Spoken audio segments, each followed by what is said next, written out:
అడ్డదారిలో పెత్తనం కోసం ఆరాటపడుతున్నారు. స్థానిక సంస్థల్లో బలం లేకపోయినా సరే ఆయా స్థానిక సంస్థల ప్రజా ప్రతినిధులను ప్రలోభాలకు గురి చేస్తున్నారు. లొంగకపోతే కేసులు పెడతామని బెదిరిస్తున్నారు. అధికారంలో ఉంది మా పార్టీయే కాబట్టి మేం చెప్పినట్టు వినాల్సిందేనని భయపెడుతున్నారు. మీడియా ముందు నీతులు చెబుతూ తెర వెనుక గోతులు తవ్వుతున్నారు. ప్రజాస్వామ్యానికి తామే ప్రతినిధులమని ఉపన్యాసాలిస్తూ ఆచరణలో మాత్రం అరాచకానికి కేర్ ఆఫ్ అడ్రస్గా నిలుస్తున్నారు. విలువలు విశ్వసనీయత అంటూ నిద్ర లేచిన దగ్గర నుంచి పెద్ద పెద్ద మాటలు మాట్లాడతారు. చివరాఖరికి చీకటి రాజకీయాలకు తెగబడుతున్నారు. 4 ఏళ్ల క్రితం ఏపీలో జరిగిన స్థానిక సంస్థల ఎన్నికల్లో వైఎస్ఆర్సీపీ విజయ దుందుబి మోగించిన సంగతి తెలిసిందే. రాష్ట్ర వ్యాప్తంగా ఉన్న స్థానిక సంస్థల్లో దాదాపు అన్ని చోట్ల వైఎస్ఆర్సీపీకి చెందిన ప్రజాప్రతినిధులే మెజారిటీలో ఉన్నారు. కానీ కూటమి ప్రభుత్వం అధికారంలోకి రావడంతోనే ప్రలోభాలకు తెరలేపి కేసులతో బెదిరించి ఆయా స్థానిక సంస్థలను కైవసం చేసుకునేందుకు కుట్రలు మొదలుపెట్టింది. ఇందుకోసం కూటమి నేతలు చేస్తున్న చీకటి రాజకీయాలు అన్నీ ఇన్ని కావు. బలం లేకపోయినా సరే విశాఖ మున్సిపల్ కార్పొరేషన్ను కైవసం చేసుకోవడానికి కూటమి నేతలు చేస్తున్న అక్రమాలే కూటమి ప్రభుత్వ అరాచక పాలనకు నిదర్శనం. చంద్రబాబు ముఖ్యమంత్రిగా కూటమి పార్టీలు అధికారంలోకి వచ్చిన తర్వాత సంక్షేమాన్ని, అభివృద్ధిని వదిలేశాయి. మేనిఫెస్టోను డస్ట్బిన్లో పడేశారు. సూపర్ 6 పథకాల పేరెత్తితే చాలు చిరాకు పడుతున్నారు. కూటమి సర్కార్ అసమర్థ పాలన కారణంగా అన్ని రంగాల్లో వైఫల్యాలు స్పష్టంగా కనిపిస్తున్నాయి. దాని నుంచి ప్రజల దృష్టిని మరల్చడానికి కూటమి పార్టీలు అడ్డదారి రాజకీయాలకు తెగబడుతున్నాయి. కార్పొరేషన్లు, మున్సిపాలిటీల్లో అడ్డంగా పాగా వేసే పనిలో పడ్డారు. బలం లేకపోయినా సరే Eluru mayor seat, Tirupati deputy mayor సీటును తమ వశం చేసుకున్నారు. గుంటూరులో కార్పొరేటర్లను కొనుగోలు చేశారు. తుని, హిందూపురం మున్సిపాలిటీలను కైవసం చేసుకున్నారు. అదే పద్ధతిలో కడప జిల్లా పరిషత్ చైర్మన్ పదవిని సొంతం చేసుకోవడానికి కూటమి నేతలు పడరాని పాట్లు పడ్డారు.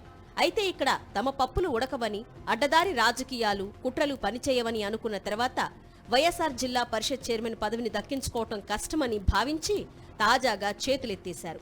వైఎస్ఆర్ జిల్లా పరిషత్తులో మొత్తం 50 మంది జెడ్పీటీసీలు ఉంటే 49 స్థానాల్లో వైఎస్ఆర్సీపీ విజయం సాధించింది.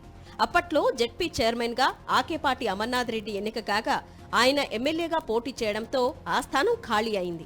ఈ నేపథ్యంలో ప్రస్తుతం ఈ నెల 27న చైర్మన్ ఎన్నిక జరగనుంది. అయితే ఇక్కడ టీడీపీకి ఒకే ఒక్క సభ్యురాలు ఉన్నారు. మరో 4 వైఎస్ఆర్సీపీ సభ్యులను తమ వైపు తిప్పుకున్నప్పటికీ వారితో కలిపి కూటమికి మొత్తం 5 సభ్యుల బలం మాత్రమే ఉంది.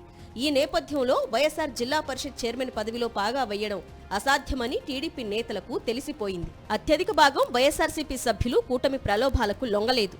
దీంతో చేసేదేమీ లేక పోటీ నుంచి తప్పుకుంటున్నట్లు వైఎస్ఆర్ జిల్లా టీడీపీ నేతలు ప్రకటించారు. వైఎస్ఆర్ జిల్లా పరిషత్తును లాక్కోవడానికి టీడీపీ జిల్లా అధ్యక్షుడు శ్రీనివాసరెడ్డి, ఆయన సతీమణి కడప ఎమ్మెల్యే మాధవిరెడ్డి ఇంకా తదితర నేతలు కలిసి ఎన్ని కుట్రలు, కుతంత్రాలు చేసినా లాభం లేకుండా పోయిందని సమాచారం. చేసేదేమీ లేక టీడీపీ నేతలు కొత్త రాగం అందుకున్నారు. తాము నీతివంతమైన రాజకీయాలు చేస్తున్నామని చెప్పుకోవటం మొదలుపెట్టారు. అంతేకాదు రాష్ట్ర వ్యాప్తంగా ప్రతి చోట తాము నీతివంతంగా ఉన్నామని చెప్పడం కొసమెరుపు. నీతివంతమైన రాజకీయాలు చేసే పార్టీ తెలుగుదేశం పార్టీ. ఈరోజు కూటమి కూడా భారతీయ జనతా పార్టీ కానీ, జనసేన కానీ, తెలుగుదేశం కానీ ఎక్కడా కూడా రాష్ట్రంలో ఇట్లా దాంట్లోకి తెరలేపలే. మేము కూడా ఈరోజు మాకు మెజార్టీ లేదు కాబట్టి మేము పోటీ చేయడం లేదు. ఇది కూటమి పాలకుల వంచన. స్థానిక సంస్థలకు సంబంధించి ఈ మధ్య కాలంలో ఇప్పటికే పలుచోట్ల అడ్డదారిలో అధికారంలోకి వచ్చిన కూటమి పార్టీలు వైఎస్ఆర్ జిల్లాలో ఎంత ప్రయత్నం చేసినా కుదరకపోయేసరికి నీతివంతమైన రాజకీయాలు చేస్తున్నామని చెప్పుకోవడం పట్ల రాజకీయ విశ్లేషకులు విస్మయాన్ని వ్యక్తం చేస్తున్నారు. ఒక పక్క కుట్రలు, కుతంత్రాలు చేస్తూనే మరొక పక్క వాటికి తాము వ్యతిరేకమని చెప్పుకోవడంలో చంద్రబాబును మించిన వారు ఎవరూ ఉండరని అంటారు. ఆయన బాటలోనే ఆయన పార్టీ నేతలు నడుచుకుంటున్నారనేది మరొకసారి రుజువైంది.